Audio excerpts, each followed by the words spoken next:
Bienvenue sur Yann et Frank, le podcast qui est en forte croissance sur Spotify. Merci beaucoup de nous suivre. D'ailleurs, on a un autre podcast qu'on aimerait voir un jour percer le top 100 sur Spotify également au Canada. C'est le Trio économique avec Vincent Gelozo. Généralement, on sort ça chaque vendredi, aux alentours de 10 heures à peu près. C'est un peu différent. On n'est pas dans l'actualité, on est dans l'intemporel. Je vous suggère d'écouter peut-être les derniers épisodes. Si vous aimez, vous allez être capable de défiler les 50 épisodes, un en arrière de l'autre pendant tout l'été, si vous voulez, si vous cherchez du matériel. C'est vraiment un peu déjanté. On parle de toutes sortes de trucs économiques. Vincent, c'est une machine pour nous sortir des études, pour des affaires ou des sujets qu'on lui lance. Ça brûle pour point, des fois d'une manière sérieuse et souvent pas sérieuse. Fait qu'on vous encourage à, si vous appréciez vraiment ce qu'on fait, moi et Frank, vous pouvez suivre le trio économique également. Vous serez servi pour des podcasts complètement intemporels qui vont être disponibles cet été pour passer le temps de votre côté. Fait qu'on commence avec une petite news économique, Yann, que tu m'as envoyé. Ça va être intéressant. Des fois, les gens veulent savoir un peu ce qui se passe. Là. Puis tu me dis, ce graphique-là, il faut absolument. C'est le graphique des emplois, dans le fond. Oui. On voit la courbe canadienne qui est juste apposée avec la courbe, avec En fait, les données aux États-Unis. Puis je te laisse expliquer un peu là, qu'est-ce qu'il y en a. c'est quelque chose que j'ai commencé à suivre récemment qui m'intéresse quand même beaucoup parce que on est dans cette game-là présentement. Il y a une accélération économique qui s'est produite. Il y a eu des pénuries de main-d'œuvre. Qu'est-ce que ça l'occasionne, une pénurie de main-d'œuvre? C'est qu'il y a des postes qui sont affichés sur le web, notamment sur des sites comme Indeed, et qui ne sont pas comblés. On voit ces postes-là rester plus longtemps, par exemple, sur des sites comme Indeed, tout ça. Il y a plusieurs statistiques au niveau de l'emploi qui existent par le Bureau de la statistique aux États-Unis et souvent, il y a des délais. Pour avoir les chiffres de mai, il faut que tu attendes à juin, juillet pour les avoir, ainsi de suite. Tandis que Ouais. ça, c'est quand même assez en temps réel. Là. Si vous voyez le graphique, là, on parle du 1er mai 2022, les chiffres qui sont là-dessus. Puis pourquoi? Ben, c'est parce que c'est un site, justement, qui est en temps réel. C'est sûr que ça a ses biais quand on regarde ces statistiques-là. Il n'y a pas juste sur Indeed que tu peux poster des posts.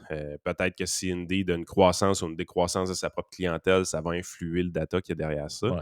Est-ce Mais que l'application, mettons, ou le site est utilisé autant aux États-Unis qu'au Canada, des choses comme ça? Là? oui, exactement. Mais ça peut nous donner une certaine idée, pareil, à quoi ça peut ressembler.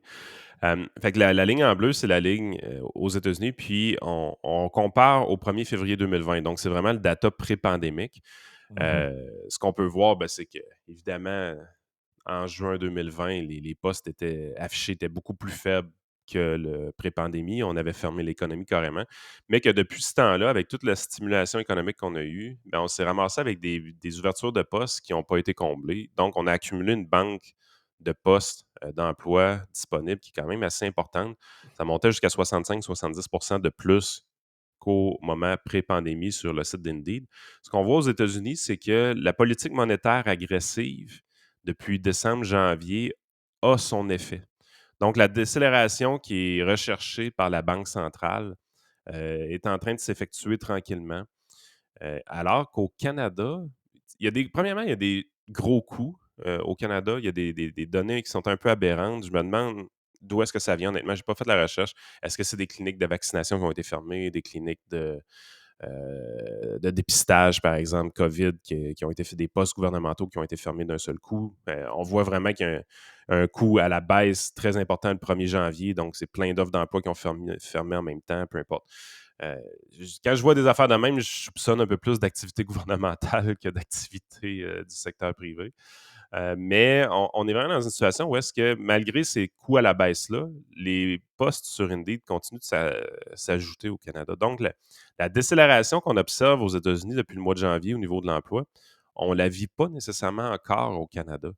Fait que ça, c'est plus ou moins bon signe dans le sens que ça veut dire que les actions qui ont été prises par la Banque centrale n'ont pas réussi, pour l'instant, encore à faire fléchir le marché. Ça pourrait indiquer que le Canada soit obligé d'aller dans des mesures un peu plus drastiques au niveau de la Banque centrale. C'est pour ça qu'on entend un peu parler du 3/4 de point de pourcentage qui pourrait être ajouté au taux directeur à la prochaine rencontre, par exemple. Puis quand on voit ça du côté des États-Unis, ben, moi, je pense que comme data pour la Banque centrale, c'est des chiffres qui doivent les intéresser un peu. On est encore à 8,3 d'inflation aux États-Unis. Ils attendaient 8,1, ils ont eu 8,3. Fait qu'on sait qu'ils ne sont pas satisfaits, donc il va y avoir d'autres mesures de la Banque centrale qui vont continuer de s'ajouter, comme c'est prévu d'ailleurs. Mais ce fléchissement-là, c'est quand même encourageant de leur côté parce que c'est une fine. C'est un fin équilibre d'essayer de contrer l'inflation sans tomber en récession. Ouais.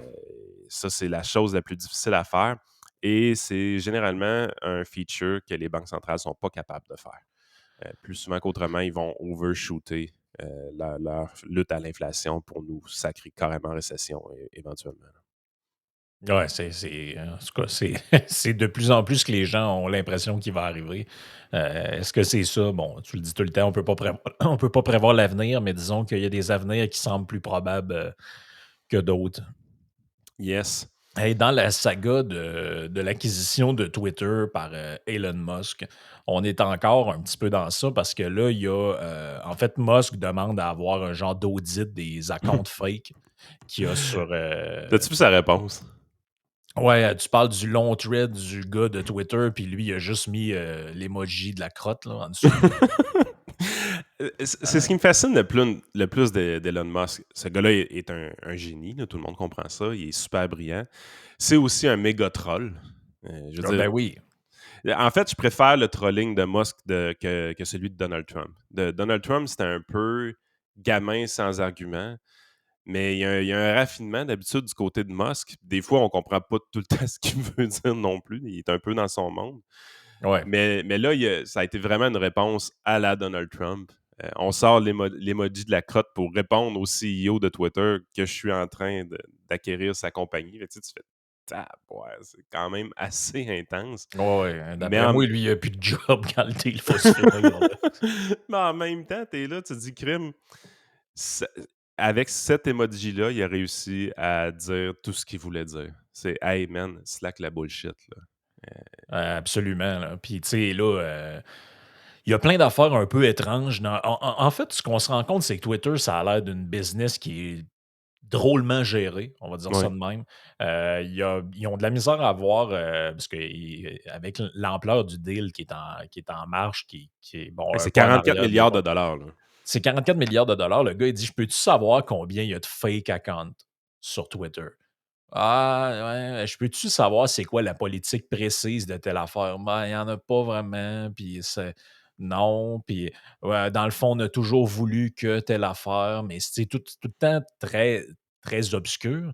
Et là, écoutez, j'ai pas d'informations sur la véracité de cette chose-là, mais c'est sur au moins 10-15 sites de nouvelles, fait que c'est probablement que ça a un certain fondement. Il y a un audio qui circule d'un gars qui s'appelle Siru Murugezen. Je sais pas si je le prononce bien, mais lui, il est présenté comme Senior Engineer à Twitter. Et lui, dans le fond, dans le fond, on comprend là, son rôle. Il travaille pour Twitter, avait un assez haut poste d'ingénieur, probablement, j'imagine, ingénieur logiciel ou quelque chose comme ça, là. Euh, et lui, dans le fond, il est dans un restaurant et il se fait interviewer sur comment ça se passe chez Twitter. Puis tu vois que c'est actuel, ça ne peut pas dater parce qu'il est question d'Elon Musk. Là, le son n'est pas super bon parce que vous comprenez, c'est filmé dans un restaurant, mais je pense que ça vaut la peine d'entendre un peu ce que le gars a à dire. Je vous fais entendre ça, puis on va un peu revenir après pour ceux qui ont pas l'image puis qui entended mal. Left, left, left, left, left. You know, our job is like he's a capitalist. If we weren't really operating like capitalists more, we were very socialist. Like we're all like communist. Basically, when we work like 4 hours a week, last a quarter. That's just how it works in our company. But Twitter is like mental health is everything. Like if you're not feeling it, you can take a few days off.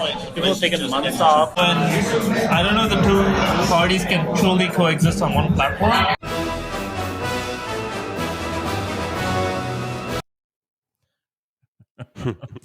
En fait, on Donc, avait déjà lu aussi des trucs comme ça qui avaient sorti récemment sur l'ambiance de travail dans ce type de film-là. Puis ça, c'est pas juste Twitter, c'est aussi Facebook, ainsi de suite.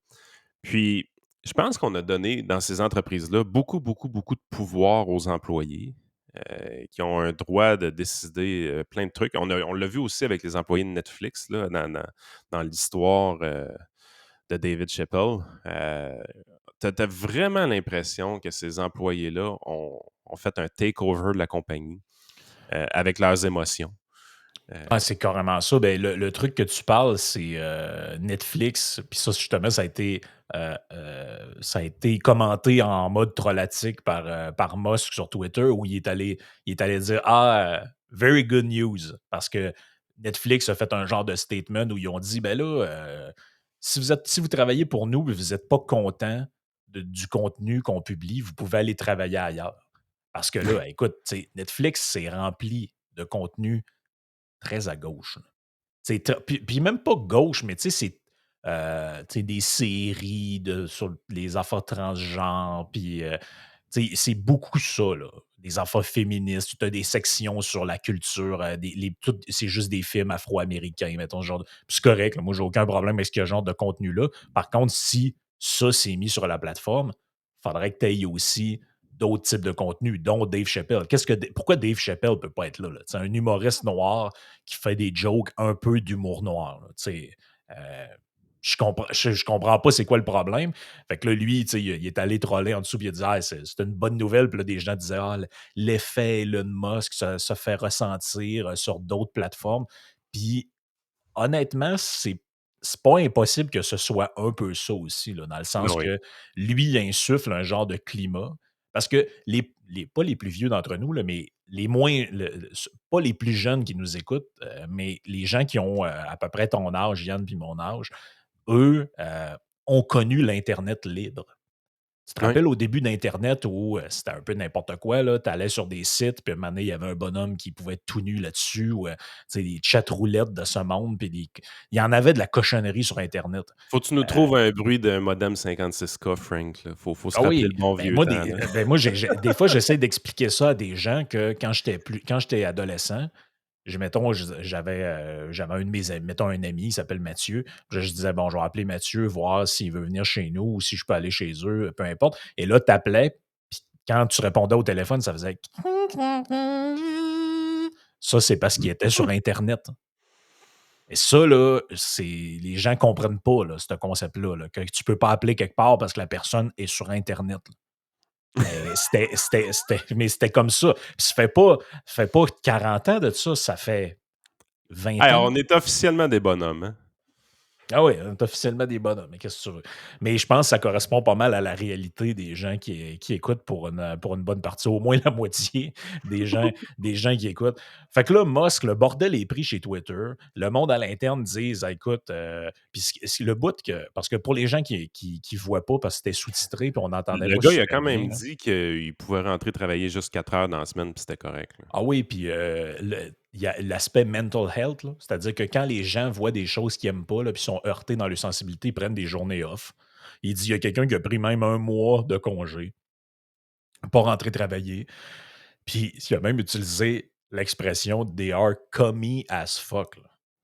Tu Ah oui. sais, c'est pas juste. Puis, tu sais, écoutez, est-ce que ce gars-là, bon, quel rôle il a exactement chez Twitter? Ça a-tu été un peu monté en épingle? Tu sais, la Ouais, source a l'air on n'a boiteuse un peu, mais on bon. n'a pas de l'air d'avoir difficulté de se l'imaginer non plus. Tu sais, rappelle-toi comment on nous présentait. Ah, venez travailler chez Google, regardez comment c'est le fun, il y a une table de ping-pong. Puis, tu sais, on nous montrait plein d'affaires, sauf quelqu'un en train de travailler.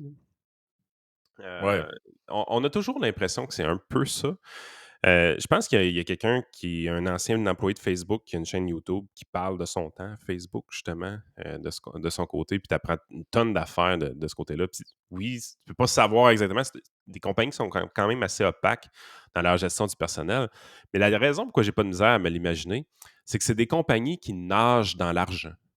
Puis ça, je pense Ouais. j'avais déjà même fait un podcast sur un livre que j'avais lu qui était The Power of Broke, là, comment il y a beaucoup d'entreprises qui ont eu leur plus grand succès de développement d'affaires alors qu'ils étaient au bord de casser en deux financièrement, où est-ce qu'il y avait vraiment plus d'argent dans le compte, puis tout ça. Puis c'est là qu'il y a eu des avancées quand même assez importantes au niveau de la technologie ou au niveau du développement de leurs affaires.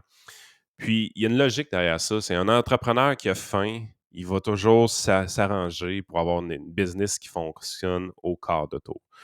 Le problème, par contre, c'est que quand l'argent est trop facile d'accès, que ce soit par des rondes de financement pour des Ouais. compagnies technologiques, par exemple, ou tout simplement que la technologie que tu as mis en place a créé un quasi-monopole qui fait en sorte que tu as de l'argent à n'en plus finir. Facebook, par exemple, qui est une machine à imprimer de l'argent. Je veux dire, on peut être d'accord ou pas avec leur investissement dans le metaverse, par exemple, Ouais. mais il y a une chose qui est sûre, c'est s'ils veulent le faire, ils ont les cash flows pour le faire. Ils ne sont même pas obligés d'emprunter de l'argent pour développer ça. Donc, est-ce que c'est possible qu'une compagnie qui nage dans l'argent comme ça ait des départements à l'intérieur de cette compagnie-là, qui n'a pas eu beaucoup de lean management à l'intérieur, on pourrait dire, ou est-ce que l'efficacité ou la productivité, c'est des concepts légèrement abstraits? Oui, tout à fait. La rentabilité de l'entreprise n'est pas basée sur la performance ou la productivité des employés. Puis faites juste dealer une fois dans votre vie avec le service à clientèle de Facebook, vous allez comprendre ce que je veux dire. Il n'y en a pas de service à clientèle. Une Non, aussi non, c'est grosse ça. compagnie n'a pas de service à clientèle. C'est un service à clientèle de merde, c'est l'enfer. Fait que tu es vraiment dans une situation où est-ce que tu te dis, ces compagnies-là qui nagent dans l'argent, qui n'ont jamais eu de difficulté à avoir du financement, est-ce que ça se peut que la productivité n'ait jamais été un facteur? Définitivement. Définitivement. Fait Ouais. qu'à ce moment-là, ça veut dire que tu as des employés qui ne servent à rien, qui n'ont pas été congédiés. Une entreprise, c'est le thinking d'une entreprise, peu importe le style d'entreprise que vous avez, peu importe le volet de l'économie que vous allez travailler, une entreprise, c'est d'abord et avant tout des décisions d'allocation de ressources. Les ressources que tu as, c'est pas compliqué. Tu as du capital réel, donc du cash, tu as de l'immobilier et tu as du capital humain. Et tu vas allouer tes ressources pour faire en sorte que la compagnie va aller bien ou pas. Si le capital intellectuel de ton entreprise, donc la propriété intellectuelle, fournit toute la profitabilité, ça se peut que tu sois lazy dans les attributions de capital humain éventuellement. Ben oui, Fait que c'est c'est ça. fait que c'est pour ça que de voir, mais ce qui est quand tu arrives, tu vois une compagnie comme Facebook qui lâche de l'argent, agir de même, c'est une chose. Quand tu regardes une compagnie comme Twitter agir de même, tu te dis c'est quand même légèrement surprenant. Ils ne sont pas capables de faire des profits. C'est une compagnie qui n'est pas capable de faire des profits, Twitter. Fait qu'à un moment Ben donné, tu oui, es là, mais tu te dis. probablement à cause de ce genre de truc-là. Mais écoute, c'est incroyable, là. Puis je le répète juste pour les gens qui, parce qu'il y a des gens qui ont pas entendu bien là, ce qu'il y avait dans l'audio, là. Le gars qui parle, l'ingénieur de Twitter, là, il dit, ben, voici ce qu'il dit. Euh, il a été surpris d'admettre, en fait, en fait, il dit que la plateforme ne croit pas du tout à la liberté d'expression et qu'elle a un fort parti pris de gauche. Et il dit: «Les employés avec qui je travaille, mes collègues de Twitter, détestent l'idée du Musk takeover, en fait, là, du fait que la prise de contrôle de Twitter par Musk». Et il déclare que la culture d'entreprise est extrêmement à gauche et je reprends ses mots: «Les travailleurs sont commis as fuck». Et puis là, Exactement. il descend, en fait, puis là, ben, tout le monde puis ce qui est drôle, c'est que les gens de Twitter lui donnent raison parce que dans l'article que j'étais en train de lire, il y a plein de gens qui travaillent pour Twitter qui sont comme genre ouais, mais là, lui, telle affaire. En fait, sont en mental breakdown complet là, à cause de la déclaration du gars. Mais est-ce que vous vous rendez compte que vous lui donnez raison? Tu sais, je disais que Twitter n'était pas capable de faire des profits. Ils sont capables. Ils en font de temps en temps. Là. Tu sais, 2018, ils ont fait 1,2 milliard de profits avec 3 milliards de revenus. Ce qui est un peu weird, c'est que 2020, avec des revenus plus élevés, ils font 1,1 milliard de pertes. Puis Hmm. même 2021, avec 5 milliards de revenus, là, tu es là, tu te dis, un peu, ils sont passés de 3 à 5 milliards de revenus, 2 milliards de plus de revenus pour la compagnie, encore des pertes de 220 millions. Là, tu es là, tu te dis, comment vous faites pour augmenter vos revenus de, écoute, 3, tu augmentes tes revenus de 66 là, 2 milliards de plus de revenus, puis tu perds de l'argent, alors que tu en faisais en 2018. Fait que là, tu es là, tu dis, OK, spécial. Là, ils ont recommencé le dernier trimestre. Twitter a fait de l'argent. Là, ils ont fait 500 millions de profits sur 1,2 milliard de revenus. Tu te dis, OK, c'est un trend qui va perdurer dans le temps. Il y a Ouais. réellement des affaires louches. Tu sais, tu vois vraiment que la profitabilité ne semble pas être l'objectif de la compagnie. Fait que ça, c'est fucké quand tu regardes ça, parce que tu dis, les revenus sont clairement là. Les revenus baissent un peu, mais tu sais, c'est généralement, d'habitude, ça monte les revenus. Fait que ça, c'est une entreprise qui a l'air en santé, les revenus montent. Mais qu'est-ce qui se passe du point de vue des dépenses du côté de Twitter? Est-ce qu'on y accorde de l'importance? Est-ce que ça serait peut-être le temps de faire un peu de ménage dans les employés? Est-ce que les employés sont juste devenus des censeurs qui censurent le stock qu'ils n'aiment pas de leur côté? Ça se peut que ce soit ça. Ben, c'est ça. Puis pour revenir un peu, tu parlais de l'histoire de Netflix avec Dave Chappelle. On en a parlé un petit peu là, précédemment. Là. Le point, parce que j'essaie de comprendre exactement pourquoi la direction de Netflix dit ça à ses employés. En fait, c'est que dans la tâche de certains employés, il y a entre autres la description du contenu.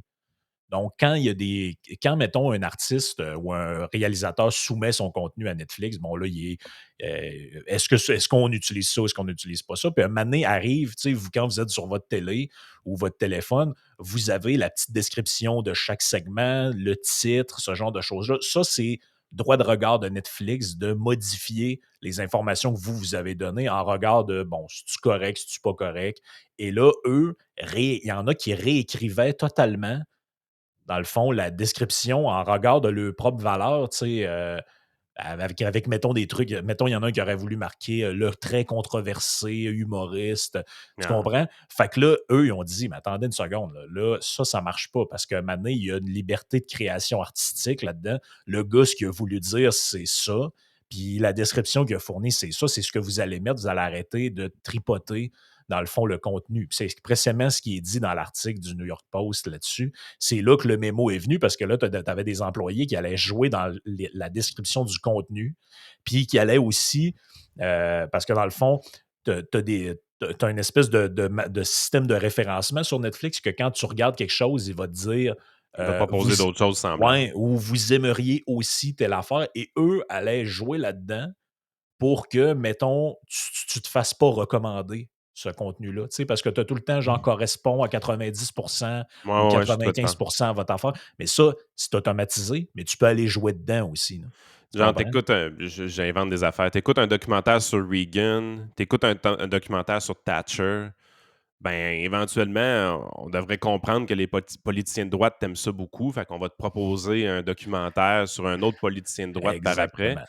Mais là, t'arrivais, puis c'était la biographie de Barack Obama qu'on te proposait. Genre. OK. C'est exactement ça. Et là, tout ça se fait dans l'arrière-boutique.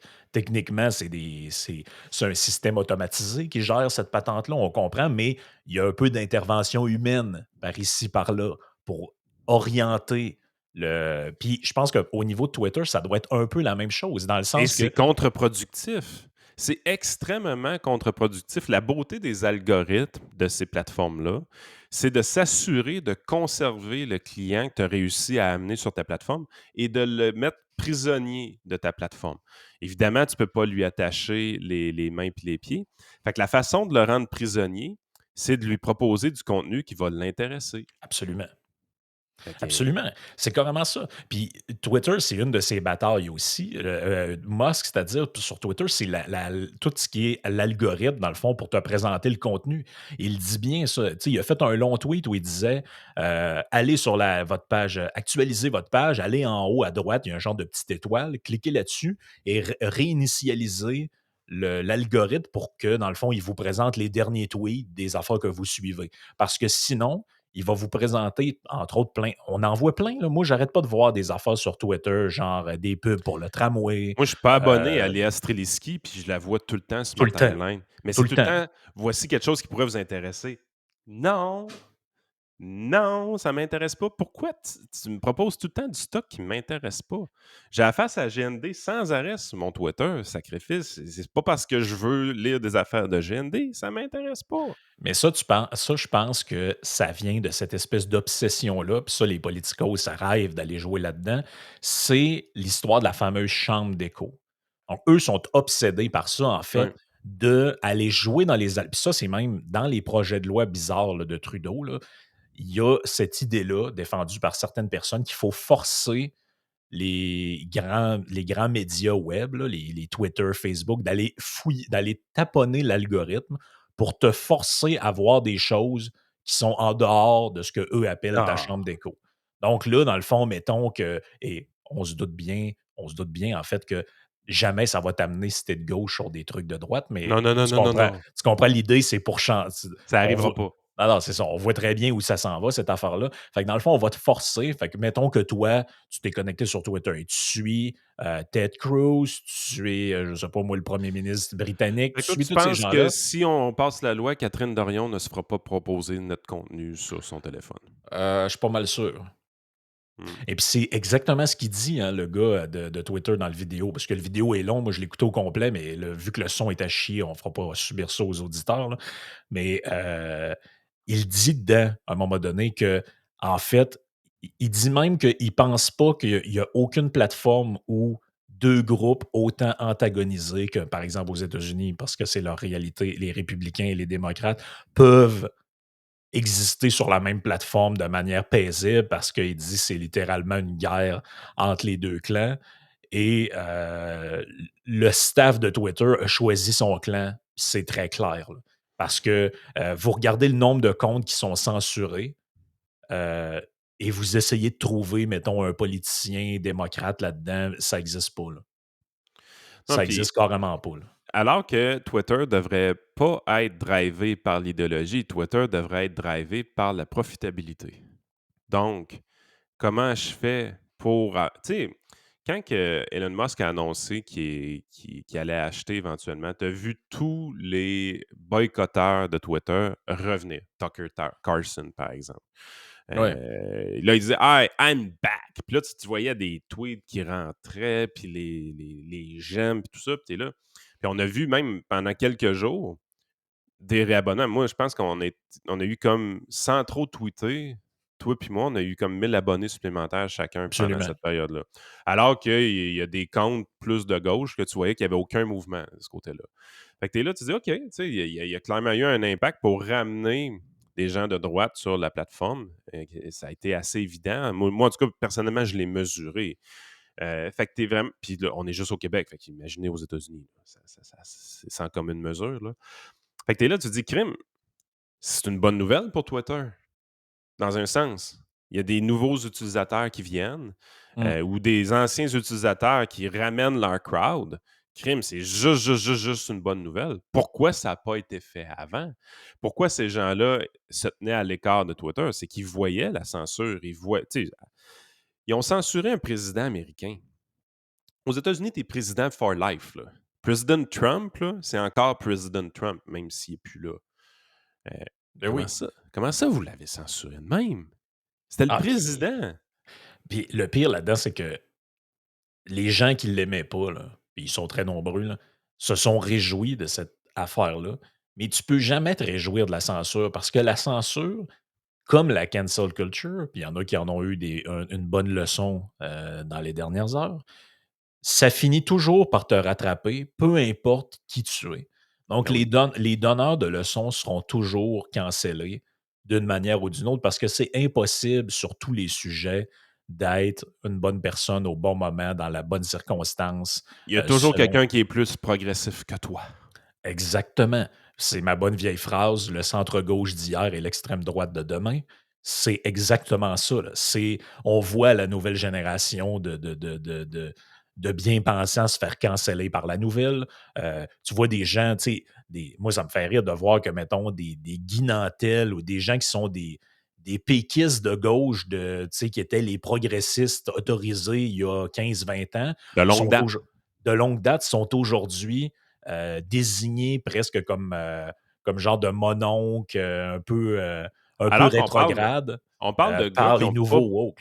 Là. Puis on parle de gars qui ont pas nécessairement bougé beaucoup dans le spectre politique. Tu sais, un Guy Nantel que tu sors, il y a un ensemble d'idées aujourd'hui qui ressemble fort probablement à son ensemble d'idées il y a 10 ou 15 ans. En fait, c'est ce Absolument. qui nous caractérise, nous autres. Là. Moi puis toi, je te connaissais pas v'là 10 ans, là, mais je veux dire, moi, ce que je dis aujourd'hui par rapport à ce que je disais lors du décollage du réseau Liberté Québec dans le temps, il y a des variances, mais c'est fondamentalement la même grille d'analyse, puis tout se ressemble quand même beaucoup. Ça s'est raffiné, modéré, amélioré ou name it. Là.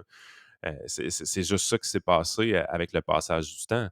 Ce qui me fascine beaucoup, moi, c'est les vrais virevents. Là. Tu sais, je veux dire, on avait Geneviève Peterson là, hier là, qui était là, puis ils disent, il faut respecter les gens qui ont décidé d'enlever le masque. Ah, voici l'opinion populaire du jour. Merci Geneviève.